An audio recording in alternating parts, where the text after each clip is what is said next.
Where and what is your sweat equity? What measures are you prepared to invest in yourself? Because that's what it is, folks. A higher quality of life and improvements in your quality of life and your health are an investment. Newsflash, everybody, you're always on a diet. I want you to view this as mental fitness. As we all know, aesthetics are not health. If we're absolutely honest, anyone that embarks on a diet is looking to reduce their body fat, not their weight. Weight is just mass. I can take 5 kilos off you with a chainsaw. You won't be any healthier, but you'll have reached your goal.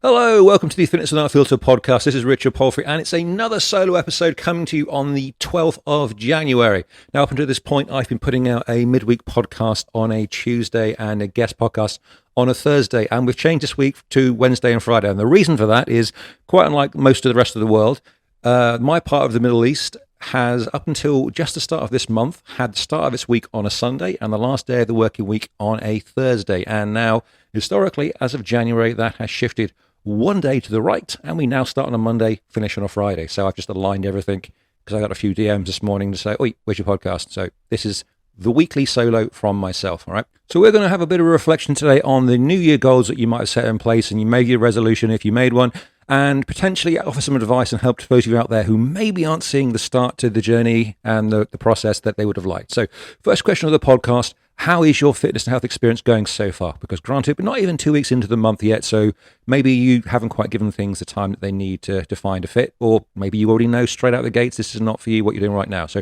I ask this not to scoff at anybody or to mock anyone's preferences or choices right now, but to genuinely provoke you to ask that question and maybe have a little bit of introspective before you either slag down what you're doing and change something else, or look at something and go, yeah, this really isn't for me, and I made a bit of a bad choice right from the off. So to help you make a better one. Have you managed to be consistent so far at the exercise or dietary changes that you are aiming to follow? Perhaps you dove into both at the same time. Some people can make that approach work, and I reflect on previous podcasts and conversations I have with a lot of people. I rarely recommend that you take on such an encompassing attitude to lifestyle changes all at once, because you're going to spend far more time than you actually realize processing the efforts you need to put in, the things you have to do, and everything else, right? Just staying ahead of your grocery shopping, recipe prepping, making your meals, even at normal meal times, gym scheduling, laundry to keep up with the increased wash loads that you have now. Believe it or not, that is a real thing. A lot of people don't even really comprehend wash, dry, iron, etc., etc. Recovering from your training and repeat. It may not sound much, but it can quickly seem overwhelming to those not accustomed to it. Now, that's why I recommend to most people prioritize one of those two. That's to say, introduction of training or exercise or dietary changes first. And almost always, anyone who's ever talked to me will tell you I will recommend training above nutrition. And the reason I say that, unless you're someone who can't exercise for any kind of injury or health-based reason, is you need to get used to the concept of exercise and recovery and the calorie demands. So cutting calories right back from the off is rarely going to be a good result. Okay, and I've talked about that before. So if you're not experiencing the easiest adaptation to these lifestyle changes by this point, then perhaps you need to have a bit of a rethink and see if you need to pick one thing to focus on for at least the next few weeks going into the next month. So if we look at exercise for just a second, it's probably too early to say yes or no, have you made the right choice for yourself when it comes to a gym program, working with a trainer or a class. But, you know, there are some early indicators.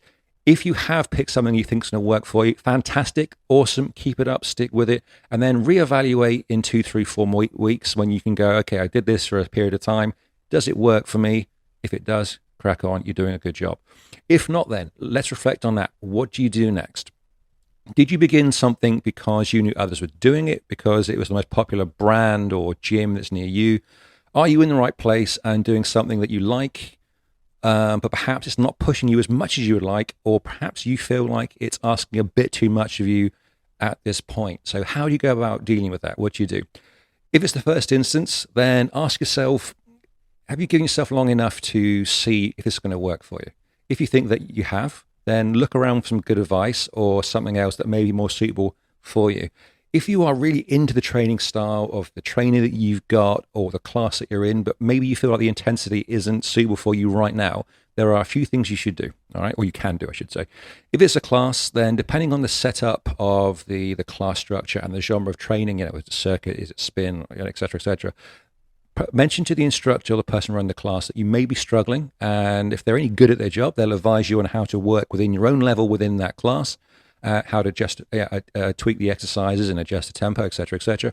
Or perhaps they can recommend to you a different class in the same premises, say the same genre of training, but maybe on different days or a slightly different time of day to suit the current level that you're at. All right. Now, all good there. Just bear in mind that that change of class is going to require a change in your planning and your weekly routine. So if you're someone who likes to lay everything out in front of them on a weekly basis, planning helps you stay consistent. You are going to have to make those changes just planning ahead, right? It's not a big problem, but you're probably going to have to put that in place to help you work towards your successful goal. All right. If you think you'd like to be working a little bit harder, then looking to the previous point, perhaps you're going to have to speak to the instructor. They can tell you how to work up that bit more. Or you've got to look for another class to suit your choice of difficulty. Now, you might find if you went into your fitness goal a little bit fitter than others in your collective group, that class, this is actually not up to your best ability. So you may have to look for another genre of training if you can't find another class that's going to suit your timing and your budget. That may mean you have to move to working with a PT, you have to change premises, change genre of classes, or maybe you have to move into another form of exercising altogether. If you've been doing an ongoing sort of history of exercise classes, you might need and get the most benefit from working with a trainer or just doing some strength work by yourself, because then you can focus on your intensity, your programming, and your personal abilities. So whether you get a program from a trainer or some online source or whatever else, it's really, really important to take something to heart here, right? I've always said this, the best training programs, and I really do mean this because it's absolutely the truth, apart from some degree of variation suited to the individual that's taking part in them and their personal idiosyncrasies and maybe a sport or rehab specific adjustment, they are always going to make up the training structure for the week and a month and multiple months from the same basic exercises. All right, I can't stress that enough. For months and for years, yes, the tempos may change, the weights may change, the dynamic movement versus slower controlled movement and everything else. But guess what? Every athlete you have ever heard of primarily does the same thing in the gym at 18 as they will do at 25, as they will do at 40. It's the variation and application of those exercises that make up their development. So don't go thinking you need to come up with some funky new assessment and methodology of training every 4 to 6 weeks. You absolutely do not. Anyone who says to you otherwise is trying to sell you the next program, the next class, etc., etc. All right. So get comfortable with squats, deadlift, push and pull movements of the upper body. You should be working towards decent reps in push-ups and pull-ups. Expect to be picking up heavy shit and putting it down and sometimes carrying it backwards and forwards. That's how calories are burnt. That's how you'll get stronger, more powerful, faster, etc., etc. Sprinters build explosive power with Olympic lifts, just like rugby players and boxers. Formula One drivers do a lot of bodyweight exercises, just like gymnasts or swimmers. Okay, unless you're looking at a really highly specific sport program, you'll be doing sport training by the weight of that issue, and you'll be doing the gym stuff as well. There is no escape from it. Human beings haven't really evolved very much over the last multiple hundreds of thousands of years. We all move the same as we've done for generations, so the training is going to look the same. So whatever genre of training that you're doing, keep up the good work. And if things don't feel like a right fit for you, then maintain your personal enthusiasm, perhaps looking at a change in how you are training. Don't let your initial drive falter because you don't think you got off to the best start. Okay, just maybe think about the method that you're choosing to put that effort into. So let's look at dietary changes. If that's your lifestyle change of choice, and you're doing that over addressing exercise straight away, or it's part of a larger program, then hopefully that's going well for you. I really do mean that. All right. Remember, we're less than 2 weeks into a typical month of change, whether you start on the first of the month or the middle of the month. Normally, people tend to spend about 2 to 4 weeks getting into the groove of what they're now doing. So I really hope you're giving yourself time to adapt to a sensible, and I can't underline, make that bold enough for everyone to see, a sensible set of changes to your choices and nutritional quality. If you found a suitable program for your personality and energy demands, then congrats. As I said, with exercise, stick with it. That's fantastic. Remember then, there are no perfect approaches, just a need to avoid extremes. If you occasionally eat something that's not part of your expected new choices and preferences, then don't fixate on it. Don't feel a sense of guilt. Shit happens, roll with it. Accept you're an adult and you made that choice, and then stick to the habits as you laid them out. Stick to your meal choices and the foods that you said are going to make up the base for most of what you drink. Simple as that. Now, one thing that can lead a lot of people to turn away from their now preferred choice of nutrition, the food and drink that they're going to be bringing into their lifestyle more often, is they don't appreciate from the off that changing from a calorie-dense yet low-quality food diet to one that is now lower in calories but higher in volume of content. That is to say, you're not eating such calorie-dense foods, but you're eating lower calorie foods, but more of them, can lead them to feel hungry more often than they perhaps were used to in the past. Right now, that's okay. It's common to experience a degree of hunger during this period of adaptation. It's part of the course. So as you start to experiment with meals and snack choices, you'll experience that on and off. So ride it out, stick with it. It will pass. Don't use that as an excuse to start snacking throughout the day. All right. However, if you find yourself snacking frequently on an ongoing basis, then you haven't got the calorie balance quite right there. Okay. That is something you are going to have to look at. You shouldn't be in such a calorie deficit, calories consumed versus calorie used, that you always feel hungry and you're experiencing constantly low energy. Now, normally that sort of hits you the worst around early afternoon because you've had breakfast, you've had lunch, maybe you've had something snacky in between, and you just slump, all right? If you're getting there on a frequent basis, you haven't got the balance quite right. You've got to adjust what's going on there. We'd all like to eat a bit healthier, but sometimes it's just hard getting the right ingredients in or knowing what meals to make in the time frame that you've got. So I put together 4 unique books available on my website right now that can help you make all those decisions, have the best nutritional start to your day, and start to make some real impact in improving your quality of life. Okay, so if you go to my website, www.thebodyengineer.training, and go to the online store, there are 4 books there for you right now. There is the 52 high protein recipes, quick and easy 5 ingredient recipes. That's a fantastic good starter book if you're trying to improve your meals. Your go-to vegan recipe book and the keto guide, okay? All available for $14.99. Listeners to this podcast get a discount if you use the code POD20.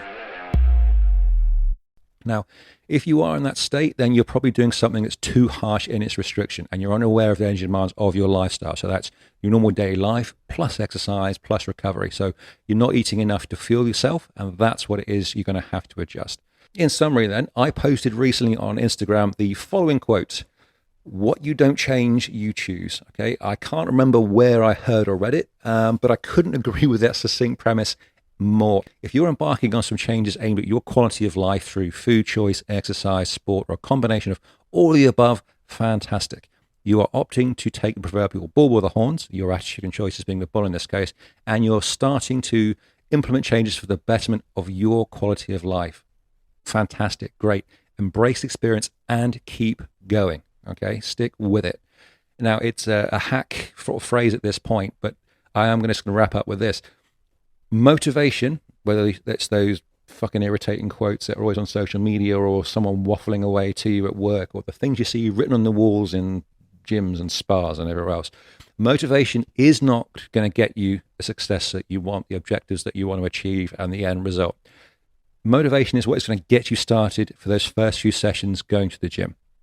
Motivation is what is going to help you plan those groceries for the first week or 2 or 3 as you start implementing these healthier, better choices to your quality of life. Your success, your ability to enjoy that overall result is going to come down to consistency, doing the same things for your best interest over and over and over again. Yes, with some adjustment, yes, with some tweaking, and occasionally you won't stick to the sort of like the plan and guidelines you laid out for yourself. As I said before, that's absolutely fine. But your ability to embrace change and keep embracing that change is what's going to make you happier, healthier, and you will get to that result that you're after. So given what I've said there, if you would like some structure and guidance to making those healthy changes in your lifestyle, go to my website, www.thebodyengineer.training, and find the online section. That's at the top of the homepage in the menu there.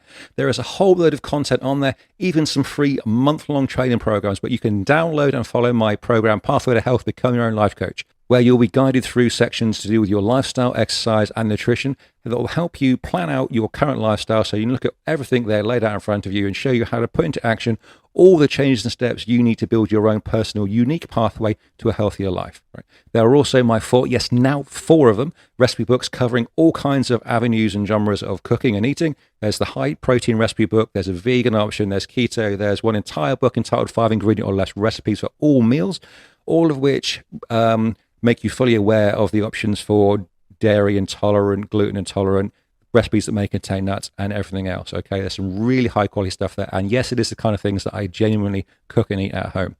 With all that then, folks, that's my solo podcast for the week. I wish you all the very best out there for your health and fitness journeys. Take care. I'll speak to you in future podcasts.